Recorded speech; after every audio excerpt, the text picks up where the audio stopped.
Hadirilah kuliah akidah Ahlus Sunnah wal Jamaah dengan menghadirkan pemateri Ustadz Zulkarnain Muhammad Sunusi hafidhahullah ta'ala. Dan dia mengerti bahwa solusi yang dihadapi untuk berbagai problematika umat di masalah tauhid. Beliau adalah murid sekaligus da'i yang direkomendasikan langsung oleh dua ulama besar Ahlus Sunnah wal Jamaah di abad ini, yaitu Syekh Muqbil bin Hadi Al-Wadi'i rahimahullah dan Syekh Profesor Dr. Shalih Fauzan Al-Fauzan hafidhahullah ta'ala.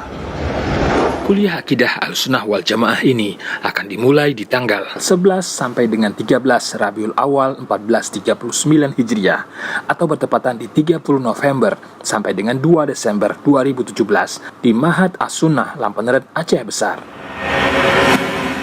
Beliau juga akan mengisi kajian di Masjid Al-Fitrah, Masjid Jami Unsyah,